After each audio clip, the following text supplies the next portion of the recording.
Hello and welcome. This is a sewing tutorial for the Amy dress View B.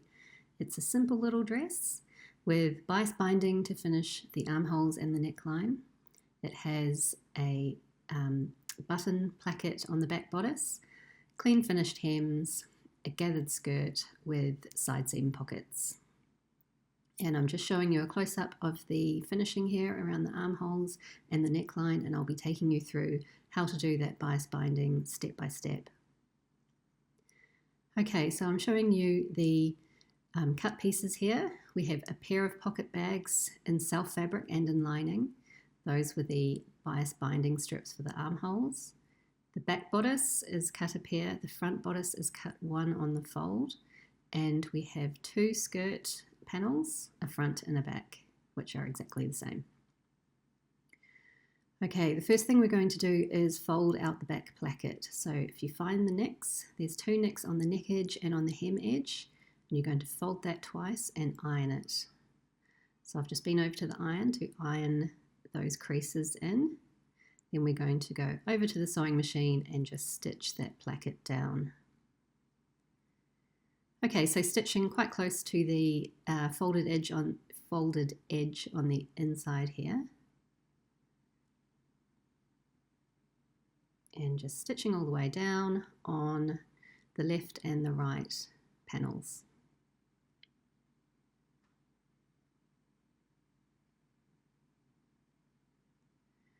Okay, and the next step is to join the back bodice panels to the front bodice.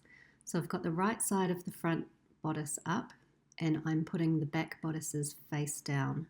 So we've got right sides of the fabric together, and we're going to be sewing these shoulder seams with a 1 centimetre seam, which is 3/8 of an inch. Okay, so just sewing both of those shoulder seams, 1 centimetre or 3/8 of an inch. Now I have an overlocker, so I've overlocked those seams. If you don't have an overlocker, you can just zigzag those seams, and I've pressed the seams towards the back of the garment. Now we're going to sew on the neck binding. So I got one short edge of the binding. I folded it in 1 centimetre or 3/8 of an inch. And I'm just going to guide that binding around the neck edge. I prefer not to use pins for this, and I'll show you why in a moment. Bias binding obviously cut on the bias of the fabric, which has natural stretch given the warp and the weft of the fabric on the diagonal. So it's quite a stretchy cut piece here. And that is really handy because what we want to do is have the folded edge of the binding laying flat onto the garment. And because the neckline is a curve, and in this case quite a tight little curve because it's children's wear, the inside cut edge of the binding actually has quite a lot of ease. Because the fabric's cut on the bias, it's quite easy to do actually with a bit of practice. So I've come to the other edge of the binding, and I've just folded that edge in 1 centimetre, 3/8 of an inch, before I completed that seam. Okay, and I was sewing with a 6mm seam, which is 1/4 of an inch. Here I am just understitching that seam. So I'm sewing onto the right side of the binding now, and I'm sewing pretty close to that seam edge. So it's like a top stitch or an understitch close to the seam.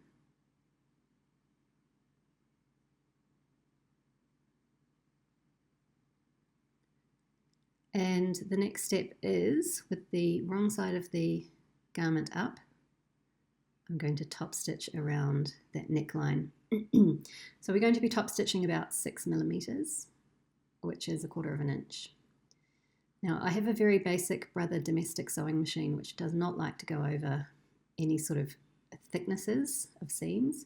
So that white folded piece of fabric that you've just seen me fiddle around with actually helps to even out the bumpiness or the thickness of the fabric, and enabled me to do to start quite close to the edge where we've got the placket and there's quite a few layers of fabric going on there. So if you have a domestic machine and you're struggling a bit, maybe take another look at what I just did there.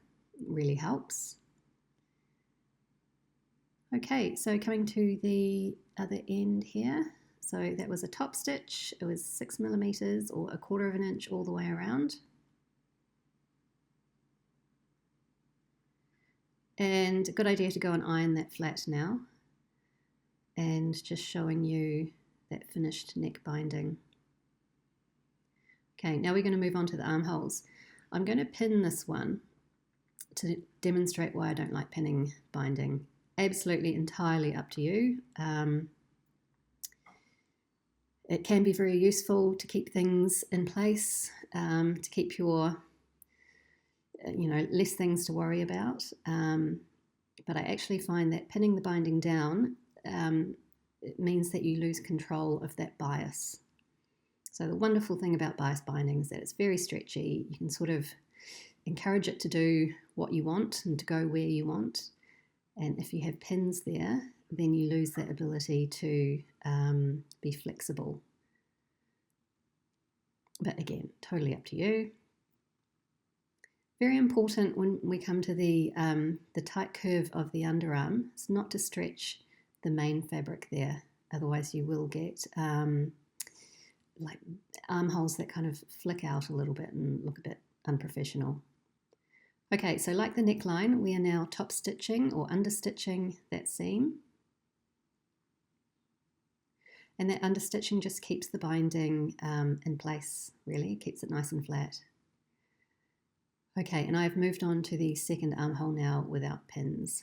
So I'm going around that tight little armhole, and I'm actually finding it really easy just to ease the binding around. There's a lot of flexibility with bias binding. The other thing I do with binding is I don't cut the binding exactly to the pattern piece. I leave it longer, and I don't worry so much about the nicks. So if you're cutting exactly to the pattern and you're struggling, just maybe cut a longer piece and do it without trying to match any nicks. Depending on your fabric, you may find that the binding is stretchy or not very stretchy. It really depends on your fabric. That's why I think trying to do binding exactly to a cut pattern can be a bit tricky for some fabrics. Okay, what we're doing here is we are closing the side seams and right sides of the fabric together. I've moved on to the second side seam and just making sure that the binding meets at the top. Okay, so we're not quite done with the armhole binding yet. What we need to do with these side seams is actually trim away some of the bulk so that we can finish the underarm nicely. So I've trimmed away the front binding. So I have, with the front up, I'm going to cut just under that binding seam and then cut away the excess binding. And when I overlock down the side seams, I'm really opening that top binding seam.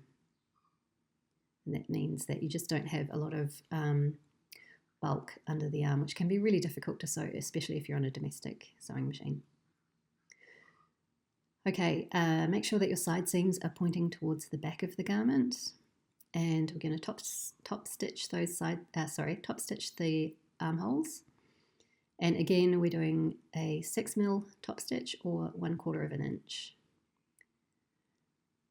Now it's important to keep your top stitching even to the armhole edge.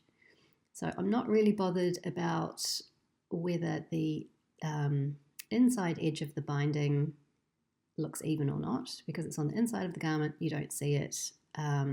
It's much, much more important that the outside of the garment has an even looking top stitch. So if you're concentrating on keeping your top stitch even to the armhole edge, you'll be fine.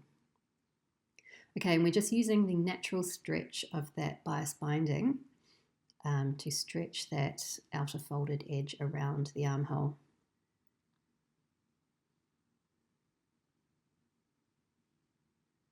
Okay, and armhole binding is done. Good idea to press those armholes now. And the next step is to close up that back button placket at the waist seam. So we've got the left back bodice over the right. The rule in clothing is right over left, but that's actually only for the front. For the back, it's left over right. Okay, and then we can put that bodice aside and move on to the skirt. So here's the skirt. I'm making sure that I know which is the top and the bottom of this panel. I've identified the nicks and I'm matching the top pocket bag up with that. So if you're using lining for the top pocket bag, that's the one that you're going to be sewing on first. Making sure that you've got the pockets pointing in the correct direction.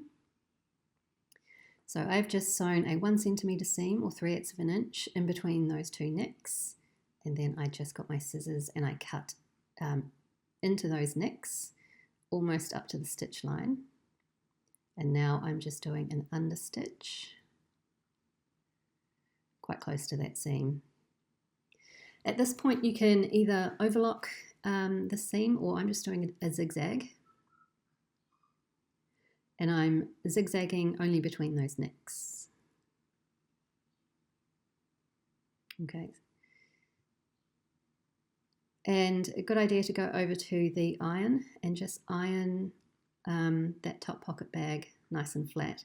You do need to pull out the corners of those square corners at the top and bottom and make them neat.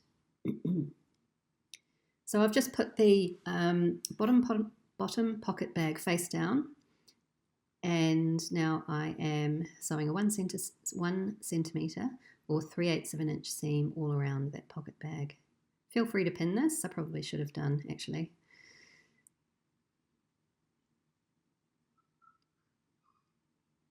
If you've been sewing for a while, you may find that pinning is just takes too long. In this case, it probably would have been faster. Okay, so I've got a 1 centimetre seam all around, or 3/8 of an inch. Then I have gone over to the overlocker and just overlocked all around that pocket bag before I secure this pocket bag down at the sides. So I'll just show you there. So that prevents that from flapping around. Okay, so I have done both pockets now, and we're ready to get the back skirt panel and lay it face down. So we've got right sides together, and we're going to sew the side seams 1 centimetre or 3/8 of an inch. Okay, and when I get to the pocket opening, I'm going to be really careful. I'm going to do a little back tack because that is an area of stress when you're wearing the garment. And I'm being very mindful that the pocket opening is underneath, and I don't want to catch the opening in the seam. I really just want to catch the top and the bottom and leave the opening free. Okay, and I'm just doing the other side seam now, 3/8 of an inch or 1 centimetre.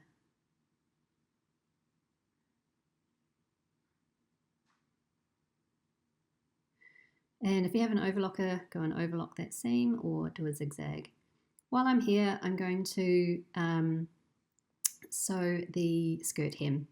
Now I have actually already pressed the bottom edge of this skirt up 1 centimetre or 3/8 of an inch.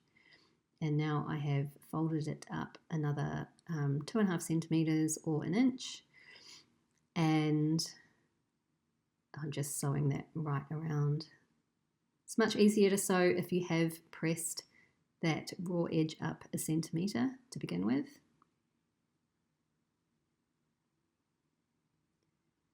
Okay, and that's the finished hem. You can go and press that. While I'm here, I'm going to sew the gathering stitch around the waist. So I'm stopping and starting at both side seams. I have set my machine to a longer stitch length, and I am sewing 6mm or 1/4 of an inch away from the raw edge, and that becomes our gathering stitch. Okay, so been over to the press now, press that hem, and I'm just showing you the gathering stitch right around the waist. Stopping and starting at the side seams is quite important. It just gives you more control when you come to this step. Okay, so I'm just checking that I know which is my front and back of the skirt. We don't want the pockets on the back, we want the pockets on the front. Okay, and I'm matching up the centre front necks, and I'm matching the centre back neck of the skirt with the centre of the back placket. Now I'm matching up the side seams. Make sure that your side seams are pointing towards the back of the garment.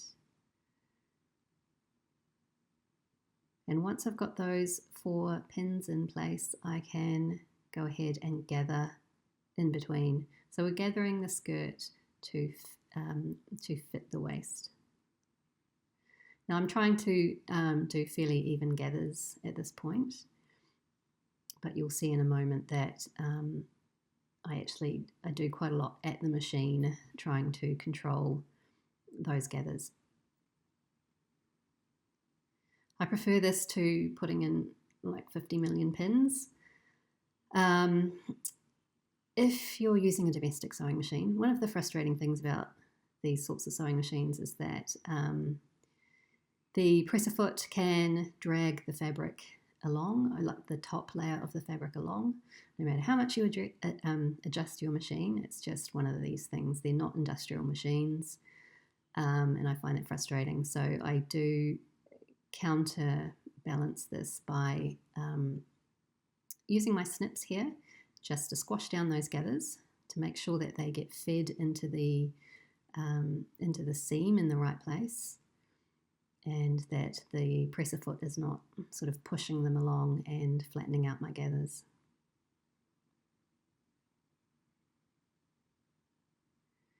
There are a couple of different ways of approaching gathering. I know that some people like to do 2 gathering threads. I don't find that very helpful, but absolutely do whatever works for you. I've been over to the overlocker and overlocked that waist seam, and then I'm going to iron it. We're going to iron that seam upwards. Okay, there is a button template in the pattern, but I don't know where I put mine, so I'm just going to do it. I'm just measuring out the buttons there so that they're even. And here we are doing the buttonholes. So I never start with the top buttonhole because that's the hardest. It's just underneath that binding, and as I've already mentioned, domestic sewing machines do not like bumps, thick fabric. So I tend to do an easy buttonhole first and then move on to the top one afterwards. Okay, so I've put in my 4 buttonholes, and I have sliced those buttonholes open. You can do that either with a quick unpack or with sharp snips. And I'm just going to hand sew the buttons on. If you like sewing buttons on with your machine, go for it. I do not like using my machine for that. And it's finished. It was a pretty quick little sew. And if you're a beginner, it's pretty easy except for the armhole binding. Binding is something that just takes a bit of practice. So I hope this inspires you to give it a go, because it's a really beautiful professional finish. And if you want to see this listing, head over to Paper Doll Pattern Co. on Etsy for the full pattern. Thank you.